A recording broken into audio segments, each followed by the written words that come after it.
The strange thing about watching your marriage die is that sometimes it happens in a room full of applauding people. I realized that on a freezing Thursday night in downtown Chicago while standing behind my wife as she accepted congratulations for closing a $33 million acquisition deal that everyone said would change her career forever. The ballroom on the 46th floor of the Langford Tower Hotel glowed gold beneath crystal chandeliers, and every table smelled faintly of expensive wine, perfume, and polished marble. Snow drifted slowly outside the massive glass windows overlooking the Chicago River, while executives in tailored suits laughed over bourbon and investment projections like they owned the world. Rebecca looked like she belonged among them. She wore a fitted white designer dress with long sleeves and diamond earrings I had bought for her 6 years earlier when she got her first promotion at Halbrecht Financial. Back then she cried when I surprised her with them because we could barely afford rent on our tiny apartment near Wicker Park. Now she barely looked at me at all. "Smile a little, Ethan," she said under her breath while shaking hands with another investor. "You look miserable." I forced a small smile and adjusted the cuff of my charcoal jacket. "Long night," I said quietly. "It's an important night," she corrected me instantly, still smiling at the people around us. "Try not to make it awkward." That word stayed in my chest longer than it should have. Awkward. Like I was the embarrassing part of her new life that she had to manage carefully in public. A waiter carrying champagne passed beside us while Rebecca's boss, Martin Grayson, stepped onto the stage holding a microphone. "Tonight," he announced proudly, "we celebrate the woman who just secured one of the biggest private acquisitions this company has seen in over a decade." The room erupted in applause. Rebecca smiled with practiced elegance while flashes from cameras reflected across the glass walls behind her. "Rebecca Cole represents exactly what modern leadership should look like," Martin continued. "Fearless, ambitious, unstoppable." I watched her eyes light up. The same way they used to when we were younger and talking about dreams over takeout Chinese food on our apartment floor because we couldn't afford furniture yet. Back then she used to grab my hand and tell me we were building something together. Somewhere along the way, together disappeared from the sentence. Rebecca stepped off the stage 20 minutes later carrying a crystal award while executives crowded around her offering congratulations and business cards. I stayed near the back of the room, sipping sparkling water, listening to strangers praise my wife like she had conquered an empire. Then I heard her laugh. Not the soft laugh she used to have with me. This one was sharper, colder. "Honestly," she said to a group near the bar, "if I waited around for Ethan to catch up professionally, I'd still be living in a one-bedroom apartment counting grocery coupons." The group laughed politely. My stomach tightened, but I didn't react. Rebecca noticed me standing there, and for half a second her expression froze. Then she walked toward me with that same perfect corporate smile. "There you are," she said. "We need to talk after this." "About what?" I asked. "About reality." Her voice dropped lower. "I'm serious, Ethan. Tonight changes everything." Before I could answer, Martin approached again carrying a folder with the acquisition paperwork inside. "Final signatures go through Monday morning," he said proudly. "Then the board celebrates in New York next week." Rebecca touched the folder carefully like it contained her future. "I still can't believe this is finally happening," she whispered. Martin laughed. "Neither can the people funding it." I looked down briefly at the signature page partially visible inside the folder. Then I saw it. The authorization line at the bottom. The name hidden beneath the black divider sheet that nobody in that ballroom seemed to notice except me. Rebecca followed my eyes for a second before quickly shutting the folder closed. "Don't worry about business details," she said lightly. "They're above your pay grade." Then she smiled at me one last time before leaning closer and whispering the sentence that changed everything. "Don't come home tonight." The elevator ride down from the 46th floor felt longer than it should have. Maybe because nobody inside looked at me. 3 men in tailored navy suits stood near the mirrored wall checking emails on their phones while a woman in a silver dress fixed her lipstick without once meeting my eyes. The soft piano music playing through the speakers somehow made everything worse. I kept hearing Rebecca's voice in my head. "Do not come home tonight." By the time the elevator reached the lobby, snow had started falling harder outside the glass entrance of the Langford Tower Hotel. Chicago looked cold and distant beneath the streetlights, all steel and white reflections stretching across wet pavement. Valets rushed between black SUVs, while people laughed under umbrellas like the city belonged to them. I stood there for a moment with my hands in my coat pockets, trying to understand how 12 years of marriage could end in one sentence whispered beside a champagne bar. My phone buzzed before I even reached the sidewalk. Rebecca. I stared at her name for 3 full seconds before answering. What? I said quietly. Her tone was calm. Too calm. I had Daniel bring your things downstairs. I frowned. My things. The essentials. Clothes. Laptop. Toiletries. Behind her voice I could hear muffled laughter and clinking glasses from the party upstairs. Rebecca, what exactly are you doing? She exhaled sharply like I was slowing down an important meeting. I am trying to avoid a scene, Ethan. A scene. You know what I mean. I looked toward the valet lane where a bellman rolled 2 dark suitcases toward the entrance. My suitcases. You packed my bags before talking to me. I talked to you for years, she snapped quietly. You just never listened. Then her voice softened again instantly, the same polished corporate control she used with investors. Look, we both know this has not worked for a long time. Snow collected along my shoulders while taxis splashed through slush beside the curb. So this is it? I asked. You close one deal, and suddenly I do not fit into your life anymore. She was silent for a second. It is not about the money. But we both knew. That was not true. Rebecca had changed slowly over the last 4 years. Promotion by promotion, bonus by bonus, dinner by dinner. First it was expensive networking events. Then private clubs. Then the comments about my clothes, my car, my quiet consulting work that apparently was not impressive enough anymore. Somewhere along the way she stopped introducing me as her husband and started introducing me as Ethan. Like I was a detail she no longer wanted attached to her success. Where am I supposed to go tonight? I finally asked.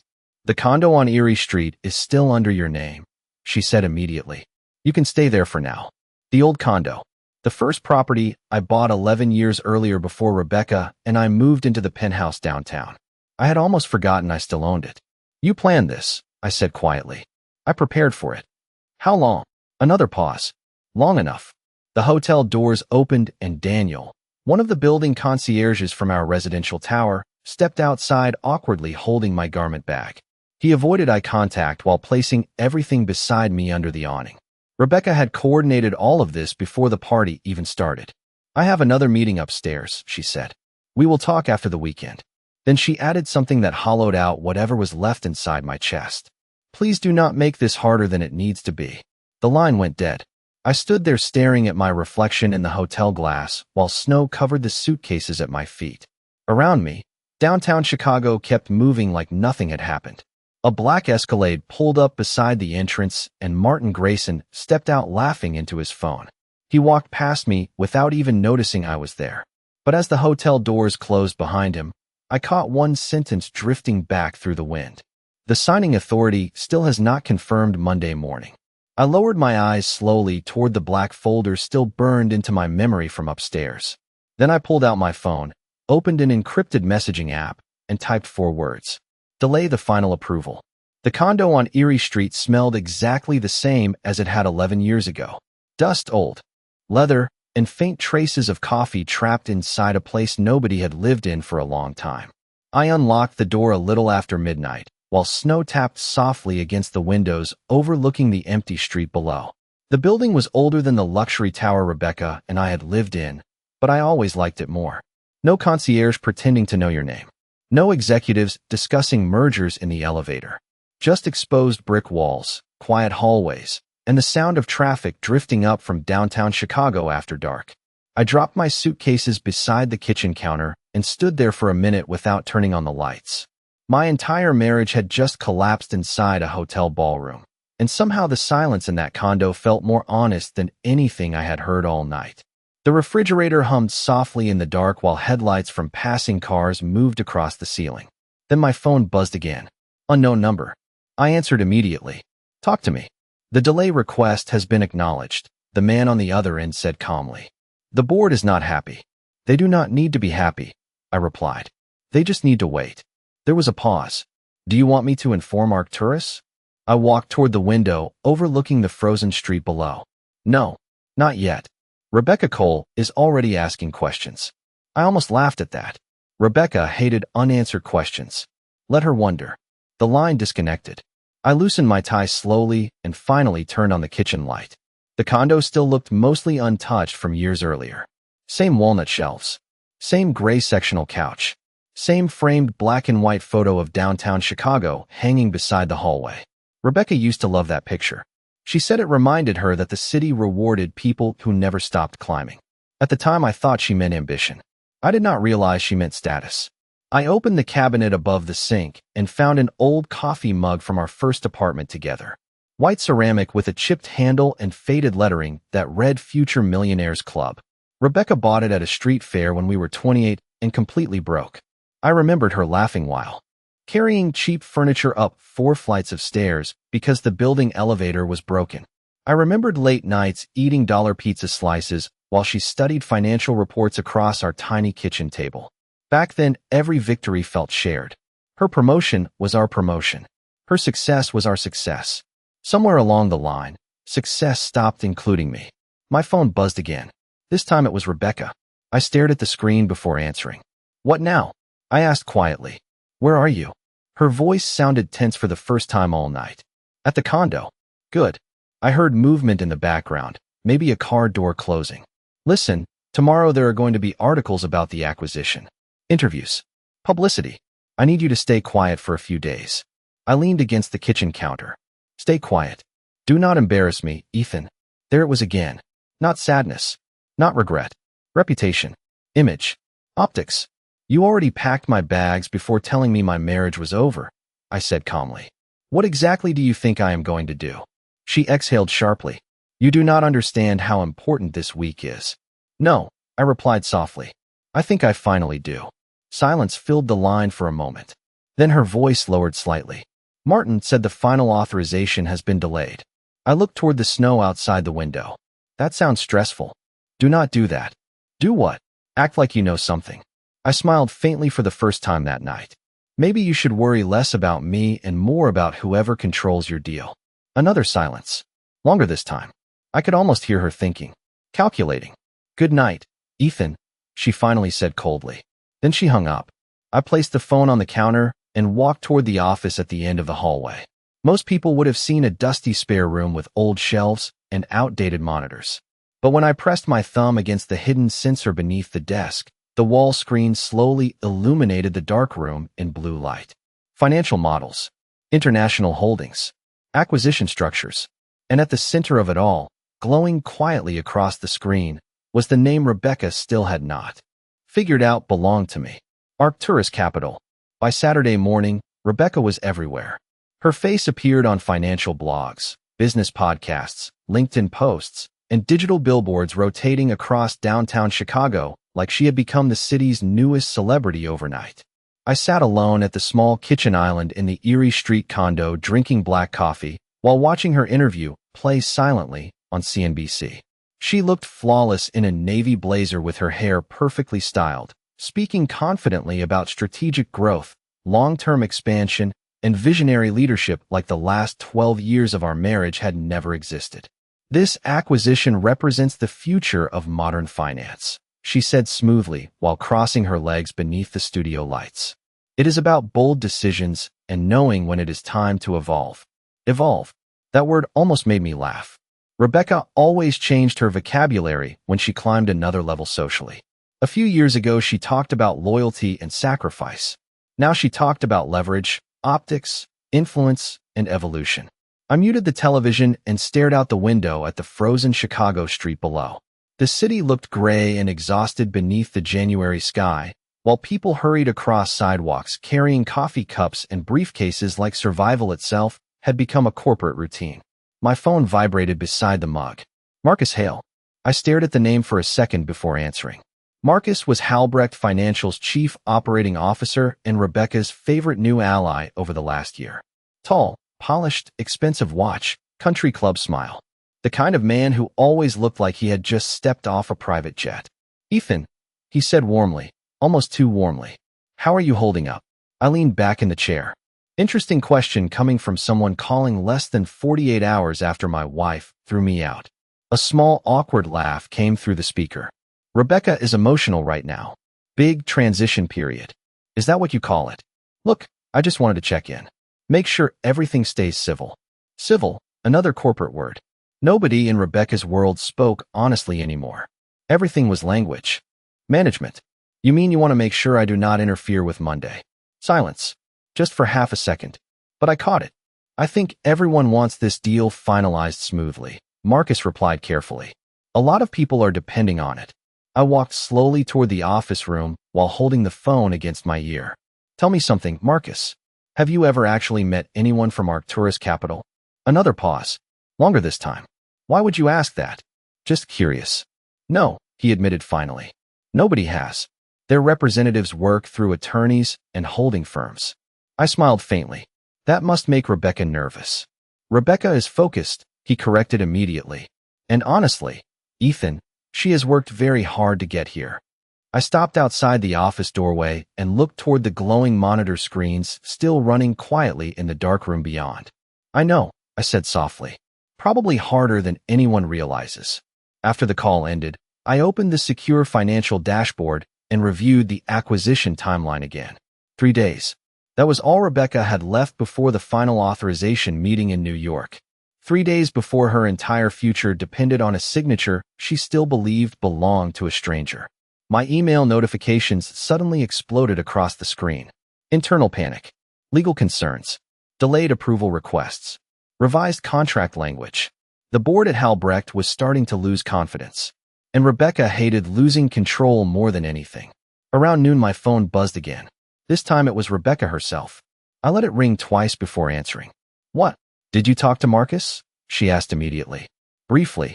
Her tone sounded tight, exhausted, different from the cold confidence at the hotel. What did he say? Mostly corporate buzzwords. She ignored the comment. The board thinks Arcturus is hesitating because of market volatility. I sat down slowly at the desk. Maybe they are. Ethan. Her voice lowered. Do you know something about this deal? I looked toward the snow falling outside the office window. You really still think I am that connected? Silence filled the line again. I could hear traffic in the background on her side. Maybe she was inside a car moving through downtown. You have been acting strange, she finally admitted. Ever since Thursday. Thursday was the night my wife ended our marriage between champagne toasts. Do not do this. Do what? Make me feel guilty for choosing my future. That sentence sat in my chest like ice. Not because it hurt anymore. Because it told me exactly who Rebecca had become. I closed my eyes briefly and remembered the woman who used to split fast food fries with me at midnight while dreaming about success together. Then I opened them again and stared at the glowing Arcturus Capital logo across the screen in front of me. Funny thing about the future, I said quietly. Sometimes it depends entirely on who signs the paperwork. Then I ended the call. Sunday night in Chicago always felt colder than the rest of the week. Maybe because the city knew Monday was coming. I stood beside the office window in the Erie Street condo watching snow collect along the rooftops while freight trains moved slowly in the distance beyond the river. The glow from my monitors painted the dark room blue as financial projections scrolled silently across the screens. 3 days earlier, Rebecca had looked at me like I was disposable. Now some of the most powerful executives in Chicago were waiting nervously for a signature I controlled. The irony would have been funny if it had not cost me my marriage first. My phone buzzed at exactly 9:14 p.m. Private number. Talk to me. I answered quietly. The board is getting anxious, the voice on the other end said. Rebecca Cole pushed for another emergency review tonight. I leaned against the desk. And she wants direct communication with Arcturus Capital before the signing. Denied. That is going to create more pressure. I looked toward the framed skyline photo hanging beside the office shelves. Years ago, Rebecca and I bought that frame together at a little art market near Navy Pier. Back then, we used to spend entire Sundays walking downtown with coffee cups in our hands, pretending we had already made it in life. Pressure reveals character, I replied calmly. We will see how they handle it. After the call ended, I opened a secure document folder containing every detail connected to Halbrecht Financial's acquisition structure. Rebecca thought she had earned the deal through intelligence and ambition alone. What she never understood was that opportunities at that level did not appear by accident. Someone always opened the door first. 6 years ago, when Halbrecht nearly lost a major liquidity partner during a market downturn, I quietly stabilized one of their private investment channels through Arcturus. Nobody outside 3 attorneys knew it was me. Not even Rebecca. Especially not Rebecca. At the time, I wanted her career to succeed without feeling like she owed her husband for it. Funny how loyalty becomes invisible once people start climbing high enough. Around 10 o'clock, my phone buzzed again. Rebecca. I hesitated before answering. What? I asked. Her breathing sounded uneven, like she had been pacing. Were you serious earlier? About what? About the person controlling the deal. I walked slowly into the kitchen and poured another cup of coffee. You are asking strange questions tonight. Because strange things are happening. Her voice sharpened slightly. The legal team says Arcturus requested changes only someone deeply familiar with our internal structure would notice. I smiled faintly into the dark kitchen. Maybe they did their homework. Ethan. She lowered her voice again. Did you talk to someone? You really think I have that kind of influence? Silence stretched across the line for several seconds. Then I heard something unexpected in her voice for the first time since Thursday. Uncertainty. Marcus thinks someone inside the company is interfering, she admitted quietly. Investors are getting nervous. If this falls apart now, she stopped herself. I stared down into the black coffee reflecting the kitchen light. Rebecca was terrified. Not because of me. Not because our marriage ended. Because for the first time in years, she could feel control slipping away. You know what the worst part is? I asked softly. What? 3 days ago you thought I was beneath your world. Now you are hoping I can help save it. That is not fair. I almost laughed at that word. Fair. Neither was packing my bags before dinner ended. She exhaled shakily. I did not want things to happen like this. Really. Her voice cracked slightly before tightening again. I worked too hard to lose this opportunity.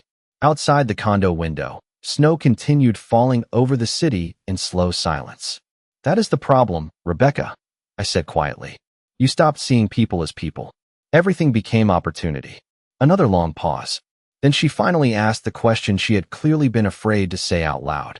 Who exactly is behind Arcturus Capital? I looked toward the glowing monitor inside the office where confidential authorization files remained open beneath my name. Then I answered carefully. Someone you should have paid more attention to a long time ago. Before she could respond, another call flashed across my screen. Martin Grayson. Midnight on a Sunday. That alone told me how desperate things were becoming. Martin Grayson sounded nothing like the confident executive from the celebration party 3 nights earlier. When I answered his call, all I heard at first was silence and the low hum of what sounded like a car engine in the background. Then he cleared his throat. Ethan, he said carefully. Sorry for calling this late. I checked the microwave clock in the kitchen.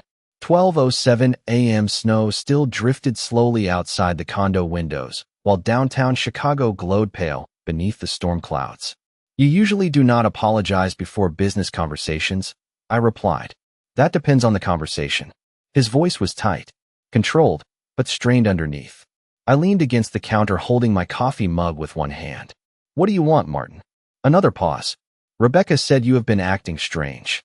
I almost smiled at that. Strange. That was the word people used when they realized they misunderstood someone completely. Rebecca also thought packing my bags before dessert was reasonable, I said calmly. So maybe her judgment is not perfect right now. Martin ignored the comment. This acquisition is important to a lot of people. I know. If the authorization delay continues through Monday morning, there could be serious consequences. Financial consequences? I asked quietly. Or reputation consequences? Silence answered that question better than words could have. I walked slowly toward the office doorway while Martin continued speaking.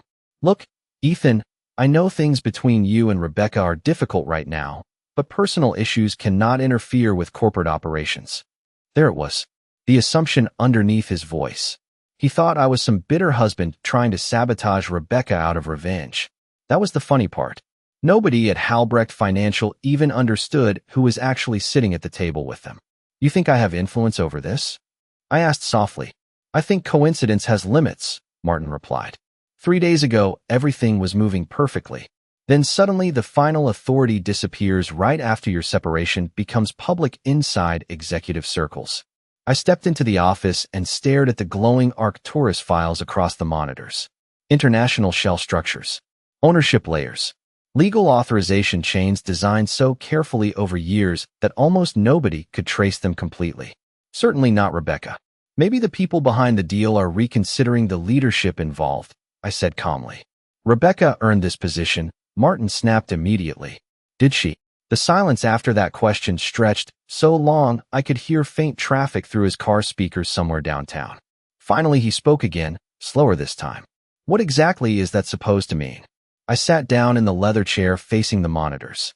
You remember 6 years ago when Halbrecht almost lost the Vantage Liquidity Partnership during the banking instability scare? Another pause. That situation was resolved internally. No, I said quietly. It was rescued internally. Big difference. Martin stopped speaking altogether now. I could practically hear him thinking through old memories in real time. Emergency board meetings. Last-minute capital stabilization. Anonymous private funding channels that appeared overnight and saved the company from disaster. Back then, Arcturus Capital was still invisible. Who? Are you really, Ethan? He finally asked. Not angry anymore. Careful. Uneasy. I looked down at the framed photo beside my desk. Rebecca and I standing together at Navy Pier years earlier, wearing winter coats and cheap gloves, smiling like two people who still believed loyalty mattered more than status. Just a husband your company underestimated, I answered softly. Before he could reply, another notification flashed across my monitor. Emergency executive meeting scheduled for 7 a.m. mandatory attendance. Rebecca Cole, Marcus Hale, Martin Grayson, Legal Division, Acquisition Crisis Review. I smiled faintly. Panic was spreading faster now. Martin, I said calmly, you should get some sleep tonight. Why? He asked immediately. I leaned back in the chair while blue monitor light reflected across the dark office walls. Because tomorrow is going to be very expensive for people who ignored the fine print. Then I ended the call. 2 minutes later, another secure message appeared on my private encrypted system. Authorization team requests final decision. I stared at the blinking cursor for several seconds before typing my response. Continue observation. No signature until I appear in person. The moment I hit send, my phone vibrated again. This time it was not Rebecca. It was a message from an unknown number containing only one sentence. She still does not know your name, is on the ownership trust. Monday morning arrived under freezing rain and low gray clouds hanging over Chicago like the city itself was waiting for something bad to happen. I woke before sunrise inside the Erie Street condo and stood quietly in the kitchen while coffee brewed beside the window. Downtown traffic already crawled through wet streets below, headlights reflecting across black pavement in long silver streaks. Somewhere across the city, Rebecca was probably already dressed for war. I could picture it perfectly. Navy blazer, hair pinned back neatly, expensive heels echoing through the marble lobby at Halbrecht Financial while junior executives scrambled to avoid eye contact. The closer people get to losing control, the more carefully they try to look composed. My phone buzzed at 6:11 a.m. Rebecca. I let it ring once before answering. What? I said calmly. Where are you? Her voice sounded exhausted. Not emotional. Frayed. Still breathing, I replied. That is not what I asked. I poured coffee into a black ceramic mug while listening to rain tap against the window. Why do you care where I am? Silence. Then she lowered her voice. The board meeting starts in 40 minutes. Sounds stressful. Ethan. Her tone sharpened instantly. I am serious. So am I. Another pause. I could hear elevator chimes and distant voices behind her. She was already inside the Halbrecht building. Martin thinks someone connected to Arcturus is deliberately stalling us, she admitted carefully. And I need to know if you are involved somehow. I smiled faintly into the coffee steam rising between my hands. Rebecca still could not fully say the thing she feared out loud. You spent years convincing yourself I was ordinary, I said quietly. Now suddenly you think I can control a $33 million acquisition. I think I do not know you as well as I thought. That sentence landed differently than the others. Less anger, more realization. Outside the window, a train horn echoed faintly across the river while rain streaked the glass in crooked lines. Maybe that goes both ways, I replied softly. Before she could answer, another voice appeared in the background. Marcus. Rebecca, they need you upstairs right now. Her breathing tightened slightly. I have to go. Good luck, I said calmly. She hesitated for half a second before speaking again. If you know anything. I ended the call before she could finish. 30 minutes later, every monitor inside my office lit up with live updates from Halbrecht's internal systems. Emergency legal reviews. Investor pressure. Board concerns. Delayed authorization notices. Rebecca's acquisition celebration had officially turned into corporate panic. I sat quietly in the leather chair watching it all unfold while soft jazz played from the speaker beside the desk. Most people imagine power as something loud. Expensive cars, security teams, public recognition. In reality, real power usually sits silently in a room, while other people argue without realizing who controls the outcome. At 8:03 a.m., another secure message appeared across my screen. Rebecca Cole requested direct contact with Arcturus legal representation. Denied. 3 minutes later, another message followed. Executive board discussing leadership contingency plans if acquisition collapses. I leaned back slowly. That part surprised me less than it should have. Corporate loyalty only exists while money keeps moving. The second risk appears, people start searching for someone to blame. And Rebecca had built her entire identity around this deal succeeding. My phone vibrated again. This time it was Marcus. "Ethan," he said immediately after I answered. "Where are you? Why does everyone suddenly care about my schedule?" "Because this situation is becoming serious." His polished confidence from earlier calls was gone now. Rebecca is under enormous pressure. The board thinks Arcturus may walk away completely. That would be unfortunate. Stop doing that. His voice lowered. If you know something, tell me now. I stood and walked toward the office window, overlooking the rain-covered street below. Tell Rebecca something for me instead. What? The people at the top of the table are not always the people in control. Silence. Then Marcus spoke more carefully than before. Who exactly are we dealing with here? I watched a black town car pull up outside the building across the street, while pedestrians hurried beneath umbrellas through the cold rain. Someone who got tired of being underestimated, I answered softly. Then I disconnected the call and opened the final authorization file sitting untouched in the center monitor. Beneath the legal trust structure and acquisition routing details was the signature line nobody at Halbrecht had fully examined yet. Ethan Cole. By Monday afternoon, the entire atmosphere inside Halbrecht Financial had changed. 3 days earlier, the building had felt like a victory parade. Now it felt like a hospital waiting room before bad news arrives. I could see it clearly through the private internal feeds running across my monitors in the Erie Street office. Executives walking faster than usual. Assistants whispering near conference rooms. Legal teams carrying folders between floors with the kind of nervous energy people only have when millions of dollars are hanging over their heads. Outside, the freezing rain had finally stopped, but Chicago still looked colorless beneath the heavy winter clouds pressing down over the skyline. I sat quietly in the office wearing a dark sweater and gray slacks, looking nothing like the man currently controlling one of the city's biggest acquisition deals. That was always the advantage of invisibility. Nobody prepares for the person they dismissed. At 2:17 p.m., another secure message appeared on my screen. Emergency investor dinner scheduled tonight. Rebecca Cole attending with executive leadership. Potential Arcturus representation may be present. I stared at the message for a moment before leaning back slowly in the chair. So they were escalating now, trying to stabilize investor confidence through appearances and networking. Classic damage control. My phone rang almost immediately afterward. Rebecca again. I answered without speaking. "I need to ask you something," she said quietly. Her voice sounded drained, tighter than before. "That depends on the question. Have you ever heard the name Daniel Mercer?" I smiled faintly. Daniel Mercer was one of the senior legal representatives tied publicly to Arcturus Capital. Technically, he worked for me, although very few people understood that relationship. "Why?" I asked calmly. "Because he is coming to dinner tonight." I stood and walked toward the kitchen while listening carefully. "Sounds important. Martin says if we can reassure Arcturus representatives directly, the board may stop panicking." She paused briefly before continuing. "Marcus thinks whoever controls the trust structure is testing us. Maybe they are." "Ethan." Her voice lowered. "I am serious." "So am I." I opened the refrigerator and grabbed a bottle of water while she exhaled sharply through the phone. "You keep talking like you know these people. Maybe I know how powerful people think." "And how is that?" she asked. I twisted the cap slowly. "They pay attention to loyalty, especially when money is involved." Silence again. Rebecca used to hate silence. She always filled empty space with control, plans, goals, conversations. But lately, every silence between us felt heavier, because for the first time she was starting to realize she had miscalculated something important. "This dinner matters," she finally said.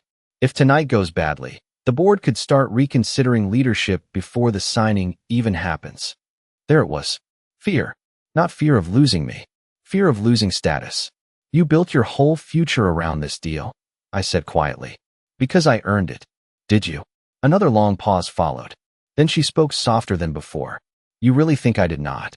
I looked toward the office doorway where the blue glow from the monitors still illuminated the dark room beyond.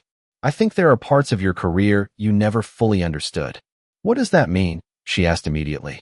Before I could answer, another incoming call flashed across my screen. Daniel Mercer himself. "Right on schedule." "I have to go," I said calmly. "Ethan, wait." But I ended the call before she could continue. The second line connected instantly. "Everything is prepared," Daniel said. His voice carried the smooth confidence of a man used to negotiating billion-dollar rooms without raising his tone. "Rebecca Cole has been informed that Arcturus representation may attend the dinner personally." "Good. Do you intend to reveal yourself tonight?" I walked back toward the office and stared out at the Chicago skyline fading slowly into evening shadows. "No," I answered after a moment. "Not yet." "Then what is the objective?" I thought about Rebecca standing in front of investors tonight, trying to project confidence, while her entire future quietly slipped beyond her control. "I want her to sit in the same room as my people," I said softly, "and realize everyone there knows something she does not." Daniel was silent for a second before replying carefully. "Understood." The call ended, and I glanced back at the authorization file still sitting untouched on the center monitor. "Final signature pending. Ethan Cole." Then another notification appeared across the screen.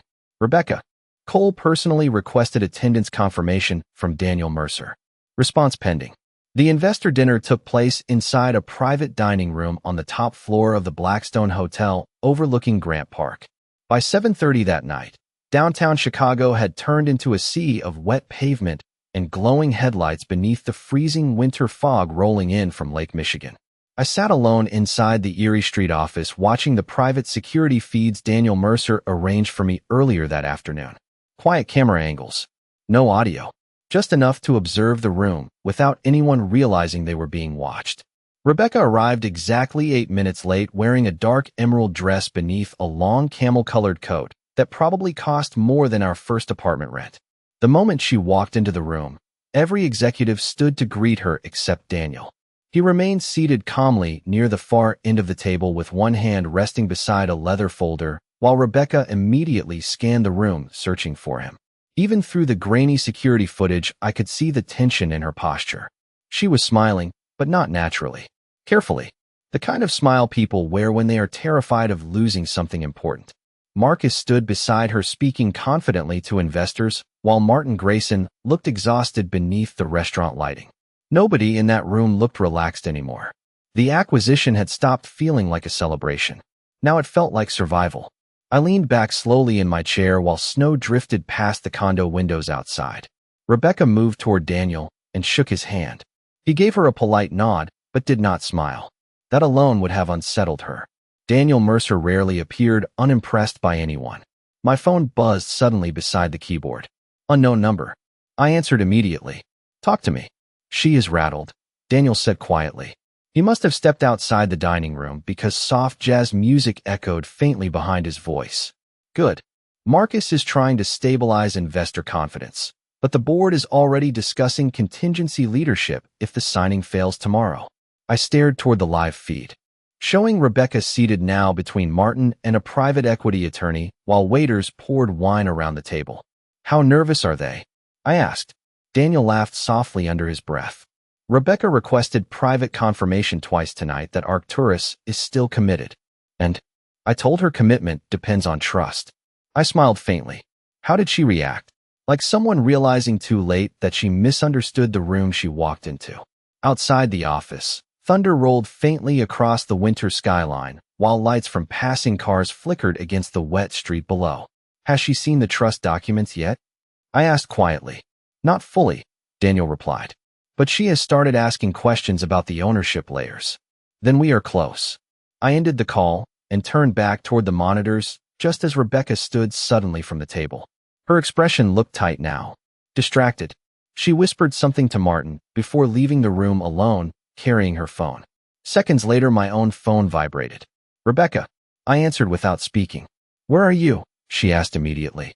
Her breathing sounded uneven beneath the distant noise of the restaurant hallway. "Still asking that question?" "I am serious, Ethan." "So am I." She lowered her voice. "I just reviewed part of the trust structure tied to Arcturus." I remained silent. Your name came up. The room around me suddenly felt very still. Rain tapped softly against the office windows, while downtown traffic hummed far below. "That must have been surprising," I said calmly. "Why would your name be connected to this?" she whispered. Not angry anymore. Confused. Almost shaken. I looked toward the authorization file glowing quietly across the monitor beside me. "Ethan Cole, final signing authority." "Maybe because you never really knew who you married," I answered softly. She stopped breathing for half a second. "Ethan, you spent years looking past me, Rebecca. Eventually you stopped seeing me at all." Silence filled the line while distant restaurant music echoed behind her. Then she finally asked the question she should have asked years earlier. "Who are you?" Before I answered, another secure notification flashed across my screen. "Final signing meeting confirmed. New York, 9 a.m. tomorrow."